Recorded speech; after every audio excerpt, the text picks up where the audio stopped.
ये हम स्टार्ट करते हैं क्वेश्चन नंबर 2। टेक्स्ट बुक का क्वेश्चन है 12th की। Padma and Kumud share profit and loss in the ratio 3:2 in a partnership firm. There balance sheet as on 31 March 2019 was as under. अभी 2 partner थे, Padma and कुमुद, उनका प्रॉफिट शेयरिंग रेशियो है 3:2। अभी adjustment देखते हैं, कोई न्यू पार्टनर आ रहा है क्या। On 1 April 2019 they admitted Asha on the following term. अभी 1 अप्रैल 2019 को न्यू पार्टनर एडमिट हो रही है आशा। टर्म क्या है देखते हैं। और half share in profit in future. Asha should bring ₹30,000 for capital and 15,000 goodwill in cash. अभी आशा आई तो कैपिटल लाई और गुडविल लाई। हमने देखा था कि जो न्यू पार्टनर आते हैं 2 चीज़ लेके आते हैं, कैपिटल और गुडविल, और दोनों की एंट्री किस तरफ में पास करना है हमने इंट्रो लेक्चर में देखा था, तो वो एंट्री हम पास करेंगे। सेकंड एडजस्टमेंट देखते हैं। Half of amount of goodwill is withdraw by old partner. Goodwill का जो हाफ अमाउंट है विड्रॉ कर रहे हैं ओल्ड पार्टनर, तो उसकी एंट्री भी हम पास करेंगे। The stock is to be depreciated by 10% and machinery by 5%। अभी स्टॉक डेप्रीशिएट हो रहा है, मशीन भी डेप्रीशिएट हो रही है, एसेट की वैल्यू कम हो रही है, तो हमारे लिए लॉस है, तो हम profit and loss adjustment account को डेबिट में लिखेंगे। फोर्थ एंट्री है RDD is to be maintain at ₹3,000। अभी RDD पहले हमारा जो था 2,400 था, अभी 2,400 से बढ़ के 3,000 हो गया है। मतलब जहां हमारा रिजर्व फॉर डाउटफुल डेट 2,400 था, अभी वो बढ़ के 3,000 हो गया है। मतलब कितने से बढ़ा?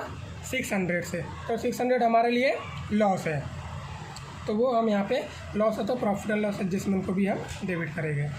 फिफ्थ एडजस्टमेंट देखते हैं। Furniture should be appreciated to ₹16,050 and building be appreciated by 20%।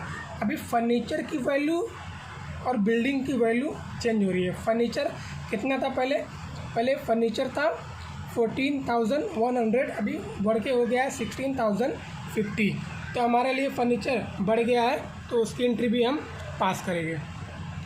और बिल्डिंग कितने से बढ़ रहा है? 20% से, तो बिल्डिंग पहले कितना था 45,000, अभी 20% से बढ़ गया, तो हमारे लिए प्रॉफिट है, तो उसकी एंट्री भी हम पास करेंगे। तो हम एंट्री पास कर लेते हैं। सबसे पहले एंट्री हम पास करते हैं जनरल रिजर्व की। तो जनरल रिजर्व देखते हैं, कोई जनरल रिजर्व है क्या। अगर जनरल रिजर्व रहेगा तो एंट्री पास करेंगे, नहीं रहेगा तो फिर हम कैपिटल से स्टार्ट करेंगे। तो क्वेश्चन में जनरल रिजर्व दिया हुआ है 7,500, तो उसकी एंट्री क्या है? General reserve account debit to old partner. जो भी रेशियो उसमें हम 7,500 को रेशियो में डिस्ट्रीब्यूट करके दे देंगे। तो मैं यहाँ पे एंट्री पास कर लिया, general reserve account debit to old partner account. General reserve account debit to old partner. General reserve account debit old partner का नाम क्या है? Padma's capital account to Kumud capital account. तो मैंने 7,500 को 3:2 में डिस्ट्रीब्यूट कर दिया, 4,500 एंड 3,000। अभी सेकंड एंट्री जो हमारी है स्टेप के हिसाब से हम देखते हैं। न्यू पार्टनर जो कैपिटल ला रही है उसकी एंट्री पास करते हैं। तो न्यू पार्टनर कैपिटल लाई, तो उसकी एंट्री क्या है? Cash bank account debit to new partners capital account. New partner का नाम क्या है? To Asha's capital account. कितने का कैपिटल लेके आए? 30,000 का, तो मैंने 30,000 यहाँ पे लिख दिया। अभी कैपिटल के बाद हम गुडविल देखते हैं, हमारा जो स्टेप है उसके बाद गुडविल का। तो गुडविल की एंट्री पास करेंगे। गुडविल की एंट्री क्या है? Goodwill account debit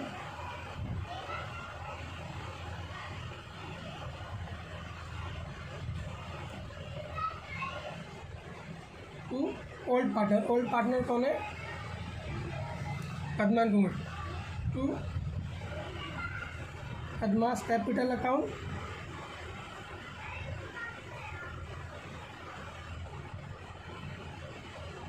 Kumud capital account. Goodwill की 2 एंट्री, एक लाने की, डिस्ट्रीब्यूट करने की। तो उसकी लाने वाली एंट्री भी पास कर लेते हैं। Cash bank account debit to goodwill. तो यहाँ पे कैश में गुडविल ला रही है, क्वेश्चन में बोला है गुडविल इन कैश, तो मैं इसके लिए कैश लिखा। कैश अकाउंट डेबिट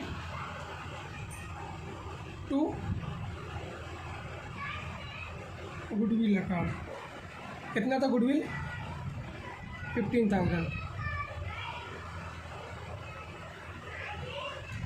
अभी इसको हम रेशियो में डिस्ट्रीब्यूट कर देंगे। 15,000 को ओल्ड पार्टनर में, तो 9,000 आ जाएगा और 6,000 आ जाएगा। अब ये 9,000 कैसे आया, 6,000 कैसे आ रहे हैं, तो मैंने कैसे निकाला देखते हैं। टोटल जो मेरा गुडविल का अमाउंट है 15,000 है, और रेशो कितना है पद्मा का 3 और कुमुद का है 2, तो टोटल कितना हो जाएगा 5। तो मैं इसको इस तरह से कैलकुलेट करूँगा तो ये मुझे 9,000 मिल जाएगा और ये 6,000 मिल जाएगा। अभी उसके बाद यहाँ पे सेकंड जिसमें क्या बोला है, half of the amount of goodwill is withdraw by old partner. अभी ये गुडविल की हम लोग नॉर्मली 2 एंट्री पास करते थे, अभी यहाँ पे एक एक्स्ट्रा एंट्री आ गई। गुडविल का जो हाफ अमाउंट है वो विड्रॉ कर रहे हैं ओल्ड पार्टनर, तो ओल्ड पार्टनर विड्रॉ कर रहे हैं तो उसकी एंट्री पास करेंगे, पार्टनर्स डेबिट हो जाएगा। तो old partner account debit to goodwill, तो ओल्ड पार्टनर कौन है, Padma's capital account debit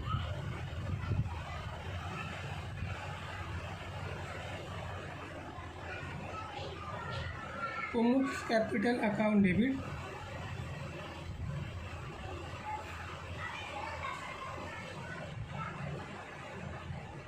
to goodwill account.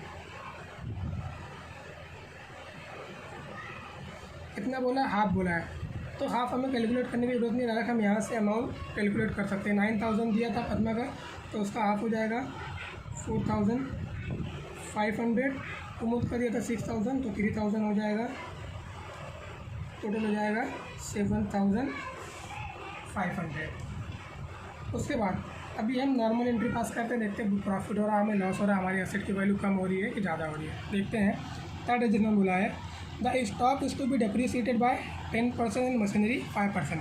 अभी एसेट की वैल्यू कम हो रही है तो हमारे लिए लॉस है, तो प्रॉफिट एंड लॉस एडजस्टमेंट को हम डेबिट करेंगे। तो लिखते हैं entry profit and loss adjustment account debit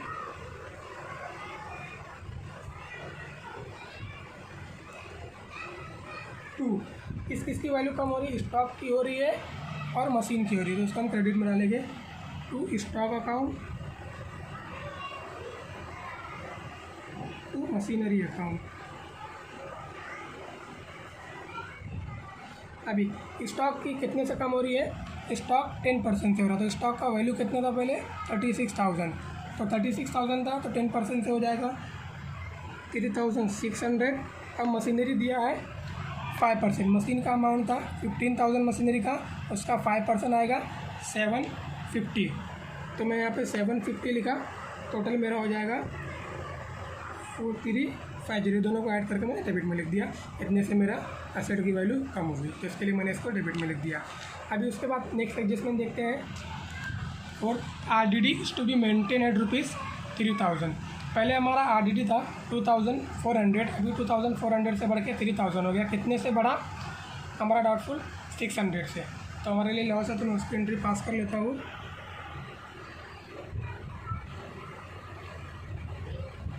profit and loss adjustment account debit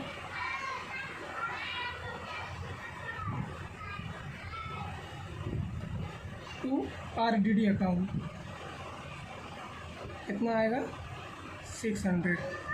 ये 600 कहाँ से आया, मेरा न्यू वैल्यू जो है 3,000 है, और ओल्ड दिया हुआ बैलेंस शीट में एसेट में 2,400, इसके अंदर मेरा 600 आया।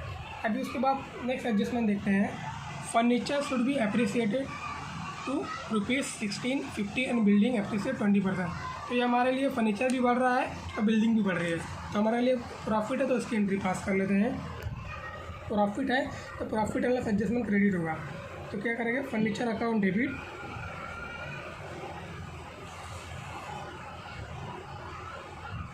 Building account debit to profit and loss adjustment account.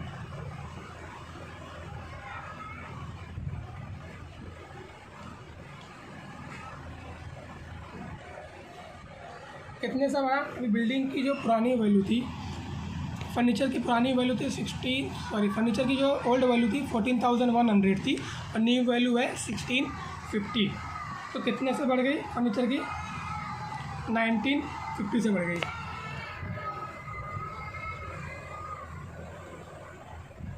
अब बिल्डिंग जो है 20% एप्रिसिएट हो रहा है, बिल्डिंग का अमाउंट है 45,000, उसका 20% लेंगे तो 9,000 आ जाएगा, तो 9,000 लिया मैंने, और टोटल करूँगा और 10,950, तो इतने से हमारा बढ़ा असेट, तो हमने इसके लिए प्रॉफिट एंड लॉस को क्रेडिट में लिखा। अभी लास्ट एंट्री हमारी आएगी, हम देखें कि हमें जो एंट्री पास किया है इस फॉर्म में हमें प्रॉफिट हो रहा है कि लॉस हो रहा है, हम प्रॉफिट एंड लॉस फाइंड करेंगे। तो उसके लिए हमें छोटा सा profit and loss adjustment account बनाना पड़ता है, तो हम बना लेते हैं। बहुत ही सिंपल होता है ये, हमें कुछ नहीं करना, एंट्री में देखना है जहाँ जहाँ प्रॉफिट एंड लॉस एडजस्टमेंट आया है उसी एंट्री को वहाँ पे एडजस्ट करना है। तो देखते हैं अभी profit and loss entry number कितने आया है, 6 एंट्री में प्रॉफिट एंड लॉस एडजस्टमेंट आया है। तो 6 एंट्री में प्रॉफिट एंड लॉस एडजस्टमेंट आया, तो यहाँ पे profit and loss adjustment debit हुआ है, तो हम डेबिट में ही लिखेंगे। लेकिन उसकी बुक में उसका नाम नहीं लिख सकते, जिसकी बुक है उसकी बुक में उसका नाम नहीं लिख सकते हैं, तो अमाउंट उसके अपोजिट वाला लिखेंगे हम। तो हम लिखते हैं उसके अपोजिट में क्या है, to stock, to machinery. Stock कितना दिया हुआ था, 3600, मशीनरी 750। और प्रॉफिट एंड लॉस एडजस्टमेंट कहाँ पे दिया हुआ है, 7 एंट्री में दिया हुआ है, यहाँ पे RDD, तो यहाँ पे भी profit and loss adjustment debit है, तो डेबिट में लिखेंगे। 2 RDD कितना दिया हुआ है, 600, ये भी हो गया। अभी 8 एंट्री में भी दिया हुआ profit and loss adjustment credit side में, तो इस क्रेडिट साइड में हम लिखेंगे क्या है, furniture account by building.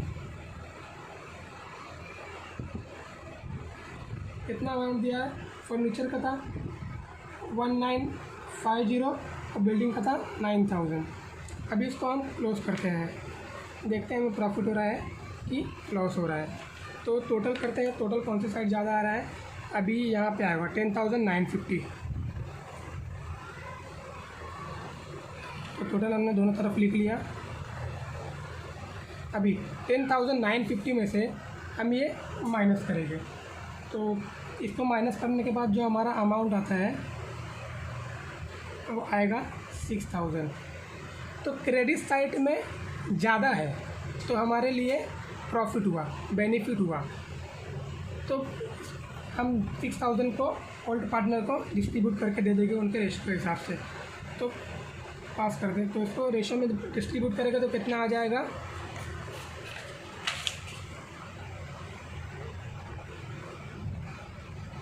Padma and Kumud 6000, ratio 3 है, टोटल 5, 6000 2 डिवाइड बाय 5, तो ये आ जाएगा 3600 और ये आ जाएगा 2400।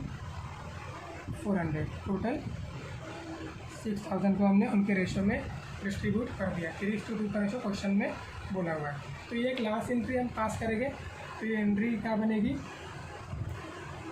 Profit and loss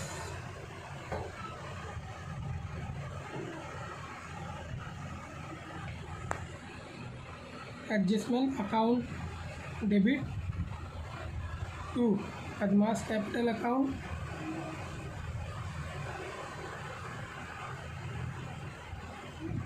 to Kumud capital account. Padma का कितना है 3600, कुमुद का है 2400, टोटल जो है 6000। बस इतना ही है। क्वेश्चन में हमें सिर्फ क्या बोला था, pass the necessary journal entry in the books of the form, हमें जर्नल एंट्री पास करने बोला था, वो हमने पास किया। और यहाँ पे हमने profit and loss adjustment account भी बना लिया। तो एक बार देख लो आप, क्वेश्चन में अगर कुछ भी डाउट है आप कमेंट में पूछ सकते हो, कुछ भी पॉइंट समझ में नहीं आया अगर तो आप पूछ सकते हो।